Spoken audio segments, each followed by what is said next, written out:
जय श्री कृष्णा बच्चों।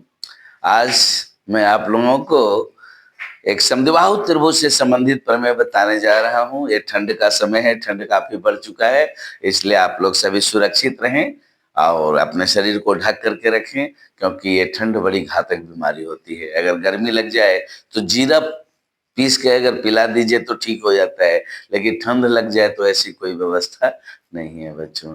इसलिए बड़े अच्छे से आप लोग रहें। और एक बात और, ठंड ही पढ़ने का समय होता है, क्योंकि इस समय आप ज्यादा से ज्यादा पढ़ें। जितना पढ़ेंगे आपको याद होगा। रजाई के अंदर या जो भी आपके घर में कंबल है उसके अंदर बैठ करके अब मजे से आप पढ़ें, क्योंकि याद कीजिए इसी के बाद एग्जामिनेशन का मौसम आता है। तो ठंडी पढ़ाई का समय है और जस्ट उसके बाद एग्जामिनेशन का मौसम आता है। तो पढ़ाई का मौसम आपका आ चुका है, इसलिए बच्चे ज्यादा से ज्यादा मेहनत करें, ज्यादा से ज्यादा पढ़ें, सभी विषय की तैयारी करें, ताकि आपका एग्जाम बेहतर जा सके। ये एग्जाम का, ये पढ़ाई का मौसम, जस्ट इसके बाद एग्जाम का मौसम शुरू होने वाला है। तो मैं आपको कथन बता रहा हूं। समद्विबाहु यदि किसी त्रिभुज का शीर्षलंब आधार को समद्विभाजित करे तो वह त्रिभुज एक समद्विबाहु त्रिभुज होता है। आज मैं इसी थ्योरम को आपको बताने जा रहा हूं। यदि किसी त्रिभुज का शीर्षलंब आधार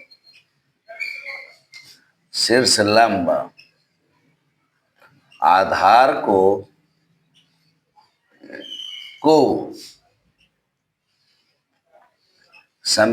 समद्विभाजित करे,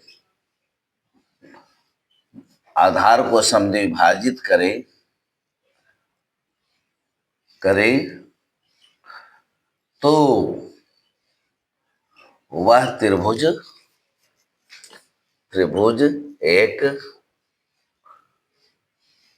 समद्विबाहु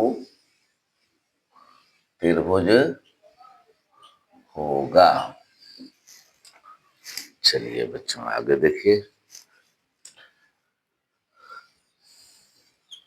एक त्रिभुज हम लोग बना लेते हैं।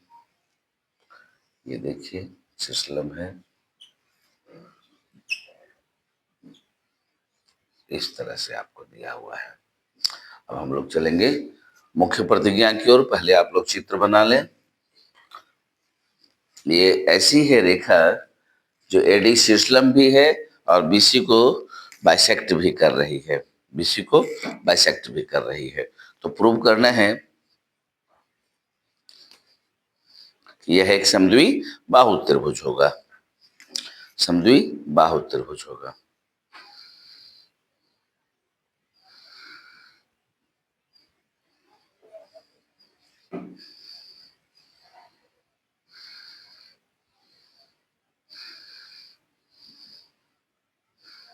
चित्र बना लिए। चलिए उसके आगे हम लोग चलते हैं। हम लोग चलेंगे मुख्य प्रतिज्ञा से। मुख्य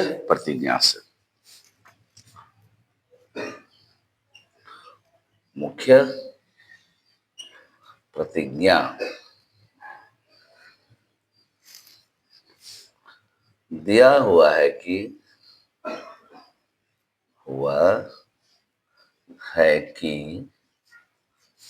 एबीसी त्रिभुज एबीसी में एडी लंब बीसी है तथा बीडी बराबर सीडी है। साबित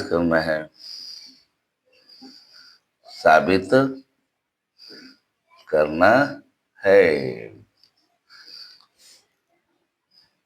त्रिभुज एबीसी एक समद्विबाहु त्रिभुज है। चलिए हम लोग चलेंगे प्रमाण से। कहां से चलेंगे? प्रमाण। त्रिभुज ए डी बी तथा त्रिभुज ए डी सी में, देखो बच्चों, एडी बराबर एडी, इधर भी है और इधर भी है, इसलिए हम लोग लिखेंगे AD बराबर AD। चलो, एक खुशी नाम की बच्ची थी, बोल रही थी सर मेरा तो आप कभी नाम ही वीडियो में नहीं लेते हैं।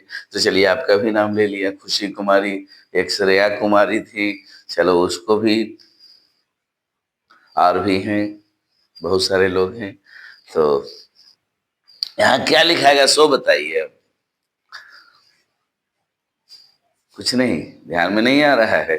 चलिए मैं बता देता हूँ, यहाँ उभय निष्ठ लिखाएगा। क्या लिखाएगा? उभय निष्ठ।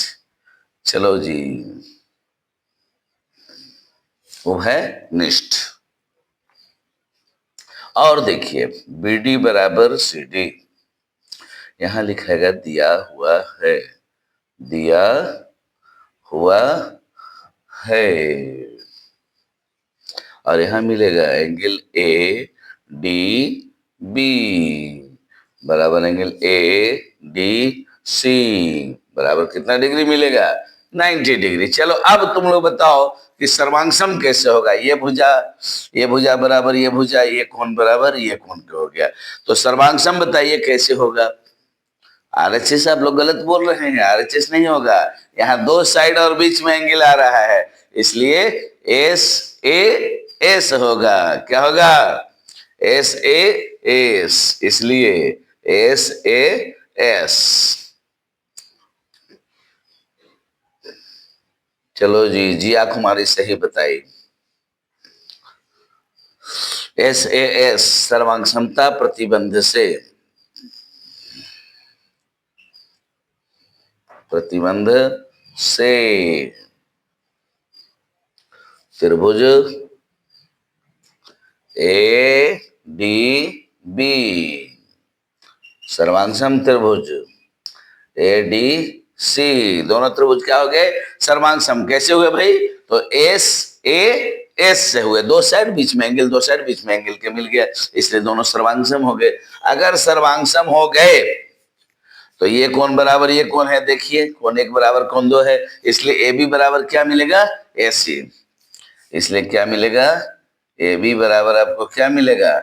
AC।